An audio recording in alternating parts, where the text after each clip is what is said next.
এইভাবে একবার ছোলা ভিজিয়ে ভাজা করে খেয়ে দেখুন, মুখে লেগে থাকবে। আর কিন্তু অন্য কোনো চাট তৈরি করার প্রয়োজনই পড়বে না। আর এটা কিন্তু লুফে খাবেন, খেতে কিন্তু দারুণ মজার। মুখে লেগে থাকার মতন এই কোটোরা চাটটা কেমন হয়েছে একবার খেয়ে দেখতে পারেন। নমস্কার বন্ধুরা, মালতীর মিনি কিচেনে অনেক অনেক স্বাগতম। অন্যদিনের মতন আজও চলে এসেছি আমাদের কাছে নতুন একটা রেসিপি নিয়ে। আর আজ কিন্তু দারুণ একটা চটপটা রেসিপি নিয়ে আপনাদের কাছে হাজির হয়েছি। তা সামান্য কিছু দিয়ে দুই একটা উপকরণ দিয়েই কিন্তু আমরা এটা বানিয়ে নিতে পারবো। আর এই বানিয়ে নেওয়ার জন্য কিন্তু কোনো খুব দামি জিনিসের প্রয়োজন নেই। আর বাচ্চারা কিন্তু খেতে দারুণ মজা করে খাবে এই জিনিসটা। তা চলুন রেসিপিটা দেখে নেওয়া যাক। দেখুন বন্ধুরা, এই রেসিপিটা বানানোর জন্য আমি সর্বপ্রথম নিয়েছি দেখুন ছোলা। এই ছোলাগুলো কিন্তু আমি আগের দিন রাতে ভিজিয়ে রেখেছিলাম। তারপরে সকালে কিন্তু জল ঝরিয়ে ভালো করে একটা সুতির শুকনো ন্যাংড়ার মধ্যে কিন্তু এটা ভালো করে জড়িয়ে রেখে দিয়েছি। এটা প্রায় 7 থেকে 8 ঘন্টা রাখতে হবে, তাহলে এর ছোলার গায়ের থেকে কিন্তু ময়েশ্চারাইজটা একদম থাকবে না। আর কিন্তু সামান্য একটু যে একেবারে শুকনো হয়ে যাবে তা কিন্তু নয়, এরকম কিন্তু ছোলা আমাদের প্রয়োজন হবে। আর ভিজে থাকলে কিন্তু এই রেসিপিটা আপনারা বানাতে পারবেন না। প্রথমে কিন্তু ছোলাগুলো আমি এরকম একটা পাত্রে নিয়ে নেব। রুটি বেলা পাত্রেও কিন্তু এটা আপনারা নিতে পারেন। এবার আমি একটা নোড়া নিয়েছি, এই নোড়া দিয়ে কিন্তু এরকম করে একটা করে থেতো করে নেব।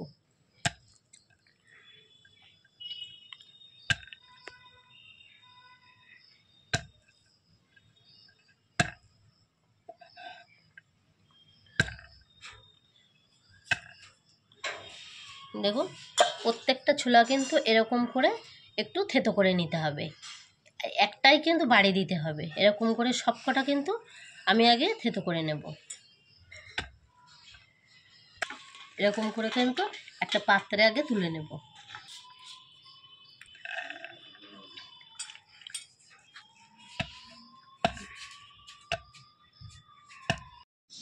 দেখুন বন্ধুরা, ছোলাগুলো কিন্তু আমি সব এরকম করে একটু থেতো করে নিয়েছি। আর এই ছোলাগুলো কিন্তু আমি এবার একটু ভেজে নেব। কড়াইয়ের মধ্যে কিন্তু কিছুটা তেল দিয়ে দিয়েছি, তেলটা হালকা গরম হয়েছে। আর এবার কিন্তু এই ছোলাগুলো আমি এর ভিতরে দিয়ে দেবো।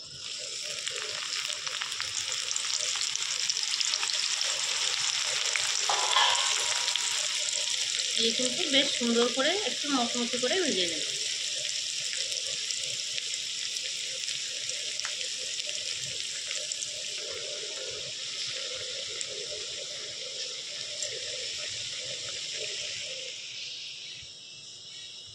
দেখুন বন্ধুরা, ছোলাগুলো কিন্তু বেশ সুন্দরভাবে ভাজা হয়েছে।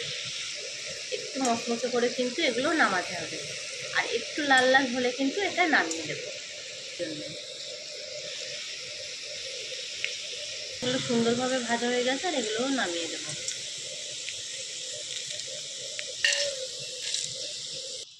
ছোলাগুলো বেশ সুন্দর করে ভেজে নিয়েছি। এবার কিন্তু কিছুটা অ্যাড করব আমি পেঁয়াজ কুচি। আর পেঁয়াজগুলো কিন্তু ছোট ছোট করে চৌকো চৌকো করে কেটে নিয়েছি। এই পেঁয়াজগুলো কিন্তু এর ভিতরে আমি দিয়ে দেব। দিয়ে দেবো কিছুটা গাজর কুচি, কিছুটা দেবো কাঁচা লঙ্কা কুচি, ভিতরে দিয়ে দেবো একটু বিট নুন। এখানে দেবো কিছুটা মশলা, ধনে জিরে ভেজে রাখা, আর শুকনো লঙ্কা ভেজে গুঁড়ো করে, কিছুটা ভাজা মশলা। এবার কিন্তু সব, আমার কাছে ধনেপাতা ছিল না তাই কিন্তু দিলাম না, আপনাদের কাছে থাকলে দিলে কিন্তু আরও বেশি টেস্ট আসবে। এবার সব উপকরণগুলো কিন্তু ভালো করে একটু মিশিয়ে নেব।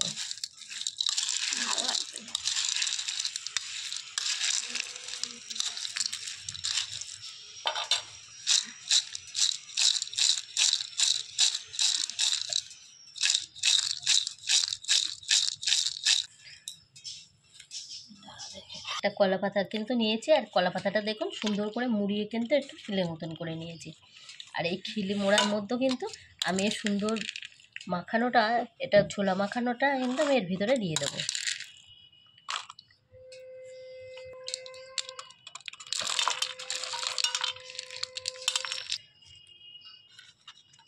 দেখুন বন্ধুরা কতটা সুন্দর দেখাচ্ছে।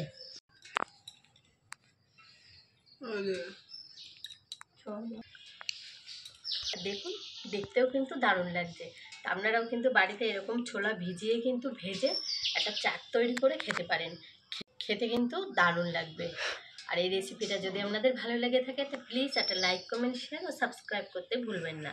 সাবস্ক্রাইব করে পাশে থাকবেন আর পাশে থাকা বেল আইকনটিটা প্রেস করে দেবেন, তাহলে ভিডিও ছাড়ার সাথে সাথে নোটিফিকেশনটা আপনাদের কাছে গিয়ে আগে পৌঁছে যাবে। তা এটা খেতে কিন্তু বন্ধুরা দারুণ হয়েছে, আর আমি এটা খেয়ে কিন্তু একটু দেখবো এটা খেতে কেমন হয়েছে।